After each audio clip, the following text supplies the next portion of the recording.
هذه الشيلة من كلمات الشاعر مسعد محمد مسعد المثيل، يهديها لابنه العريس الغالي محمد مسعد محمد المثيل بمناسبة زفافه الميمون. أداء الشاعر عدنان الرصاب.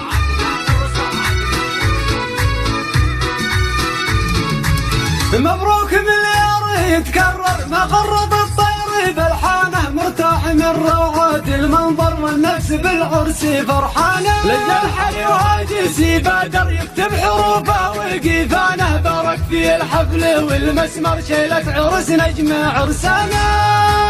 محمد بن الماثل بشر أهله وربعه وخلانه، والكون من فرحاته نور والبدر مشرق في أكوانه، والبدر مشرق في أكوانه. بالحفل مثل الملك حمير لابس سيوفه وتيجانه، فرحة عمر للملا تظهر يضحك لها النجم بأسنانه. جالس على كرسي القيصر في حفل راقي على شانه، مبروك في كل ساعة أكثر برقام تحسب في الخانة، برقام تحسب في الخانة. مبروك مبروك ما راعده زمجار واعداد ما شنت امزانه، والسيل من مناله دبار واسقوبه اشجار عطشانه.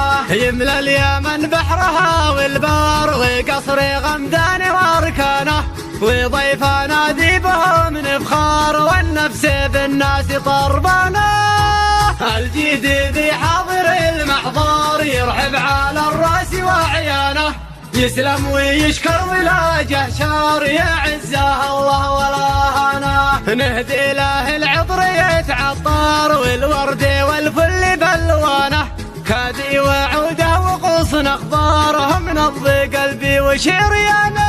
في عرسنا كل غصن زهار حين الجماهير راغبانه، والعود والمسك والعنبار في صالة الحفل عنوانه. بنشر خبرها من مصدر يمتد في الكون باركانه، على تويتر ما سنجار أجمل تباريك مليانه.